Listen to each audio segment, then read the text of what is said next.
I am just as shocked as you are. My therapist broke up with me. If you could tell by the title, my therapist broke up with me. Like, isn't therapy supposed to be a safe space where you could talk about your feelings and you feel so seen, so heard, and so understood? I've been seeing my therapist for about a little over 10 months now, and it's been a great, wonderful journey. I met her from going on a website called psychologytoday.com, and she was just so amazing, like so cool. I was devastated. I feel like I was honestly being dumped by a girlfriend. I felt like this was like the end of the world. I started to make so much progress, we just stopped. But as I started to process what happened, I had to realize there were some key important lessons that I had to learn. In this video, I want to share some of those lessons I learned, and I want to talk about the therapeutic relationship and how to cope with uncertain changes or unexpected change.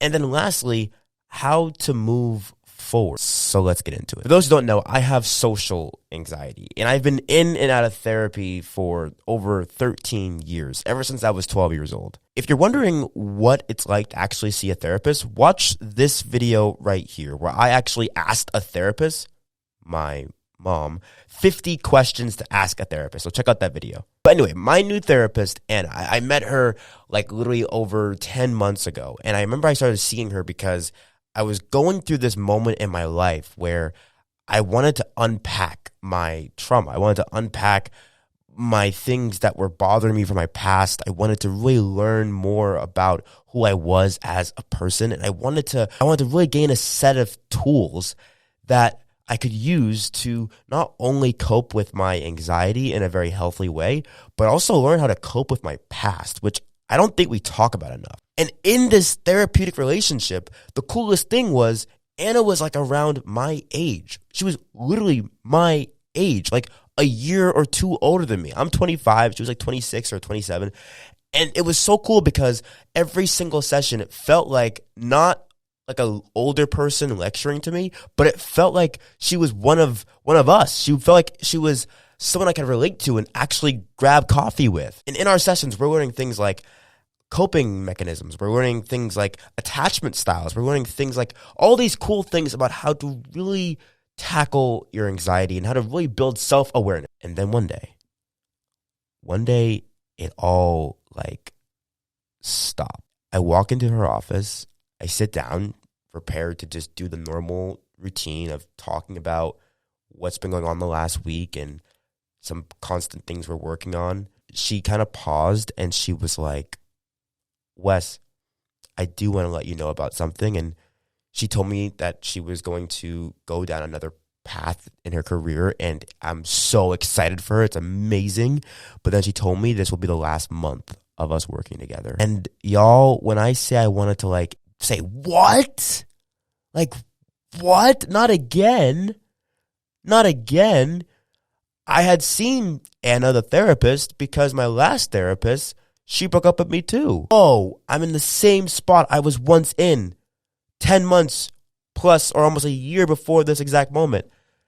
What do I do? That was my first thought of what do I do? Which leads me to my next point. Obviously, this was a very much unexpected change. I had no idea what to do next. I didn't even expect for her to break up with me as soon as I sat down for that session. The thing I liked about Anna was she actually asked me in that moment, how do I feel? And not only that, she even wanted to put me in touch with another therapist who was in the same practice as her, who wanted to work with me. And this therapist who she would match me up with, she already had like my profile. She already had my background. And Anna didn't have to do that. Like she wasn't leaving me hung out to dry, which I believe made me feel less frightful, like less overwhelmed. It definitely took a toll on me. I definitely had other feelings, but in that moment I was like, oh, okay. Yes, you're leaving, you're moving on, but I guess I do have a plan B. And the best thing I had to really realize about this whole moment was the fact that these things happen.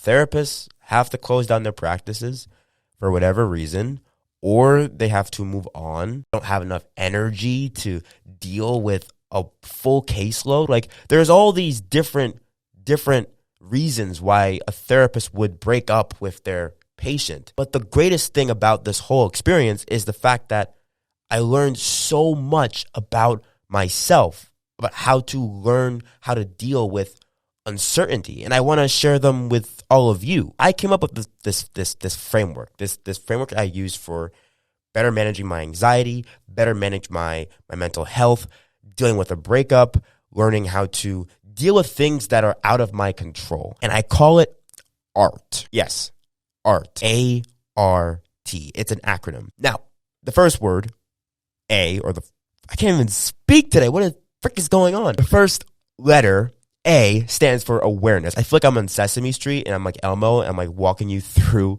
Anyways, the first letter of A, awareness.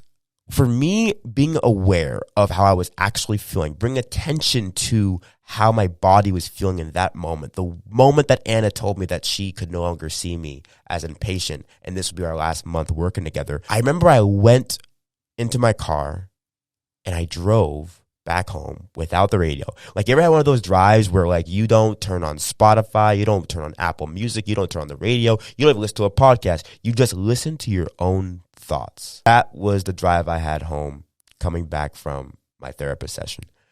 And I'm driving and I remember feeling like asking myself, how do I feel about this? Like, how do I actually feel about this? I was bringing awareness to, how does Wes feel about what just happened? And I remember in that moment, I felt that Wes was feeling that it was a change. I was like, okay, I am pretty shocked by this change. But she did offer me a new therapist to talk to. So I had a plan B. And then I'm like, do I even need therapy? Do I want to go back to therapy? Maybe I could take a break from therapy. Maybe with this new therapist, I could maybe see her less than I was seeing Anna. I was seeing Anna once a week. Maybe I could see this new therapist bi-weekly. Maybe, I don't know, once a month. Like, what are all these possibilities? I started to really ask myself all of these what ifs, but not the negative what ifs. Not the what if of, what if I never find a therapist again, or what if I don't like this therapist, or what if that I find this therapist and I go see her and she ends up not being like Anna, and because she's older than Anna and we don't get, that's how you get down this rabbit hole of the what ifs. But it wasn't like that. I was asking myself things that were within my control. I was reminding myself of that I did have control, which leads us to our next phase. Next letter, R, reflection. Reflection was like this. I stopped taking the focus off of what just happened, right? The event. The event was Anna broke up with me. I'm no longer going to be seeing Anna. And I started to not focus on what just happened, but really tried to focus on what's going to happen next.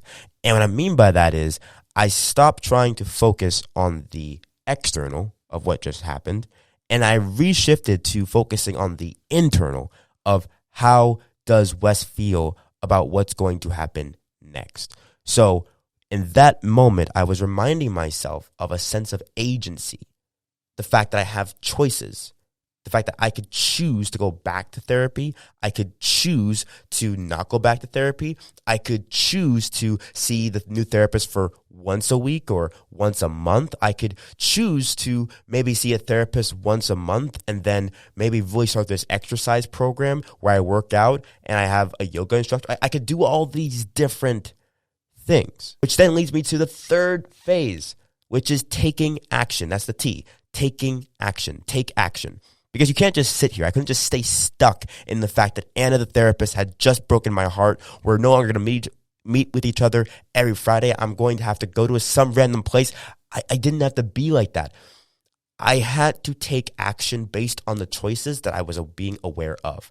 So if I'm aware that I have all these choices, well, what should I do? The best thing to do in the face of uncertainty is to be okay with not knowing.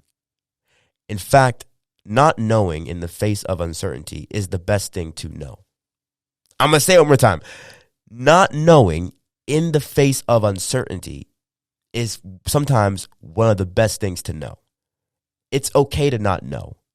So in my personal experience with Anna, when I was saying things like, do I need a new therapist? What if I saw the new therapist, once a week or once a month or every other month? I was reminding myself of all these choices, but I wasn't married to going back to therapy, and I wasn't married to the idea of not going back to therapy. I wasn't living in this black or white, all or nothing type mentality. I was living in the gray, and sometimes living in the gray is the best thing you could do. It's okay to not know. It's okay to not have all the answers, especially when your therapist breaks up with you. It's okay to not know what's next. I didn't know what was next. But what I did do is my first form of action was I'm going to call the new therapist who Anna set me up with, and I'm going to see where it goes. I'm not going to put any expectation on myself. I'm not going to say this is going to be my new therapist. I'm going to see where it goes. And if I feel safe, if I feel like I could really benefit from this relationship, that's cool. But guess what? If I don't manage to like this therapist, well, I have to remind myself, A, there's other therapists out there in the world, and B, well, maybe in this moment in my life, Anna taught me all the things I need to know, and I'm okay with not having a therapist for the next few months or the next year or the next 2 years. Because the best thing I could tell all of you listening about or watching about therapy is that it's like a revolving door. In that revolving door, it's always there for you. It's always there to come back to. You're not choosing just one thing and being in this one thing forever. It's there for you to return to when you need it again.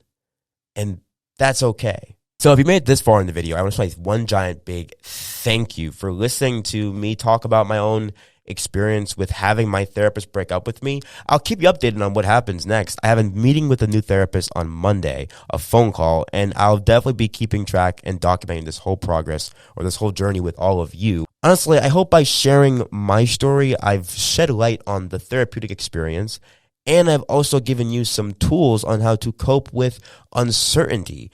It's okay to not know. That's the biggest thing you should remember of this whole video. It's okay to not know. You're not alone in not knowing. You're not alone in having these feelings of, oh, snap, what's next? But don't put so much pressure on yourself to know what's next. Remind yourself that you do have choices. If you found this video helpful, my biggest ask for you is just to smash that like button, smash that subscribe button, and I would love to hear any other tips and tricks that you might have for dealing with uncertainty. Let us know in the comments. I look forward to seeing you. But until then, until the next video, well, be true, be you, be enough. Peace.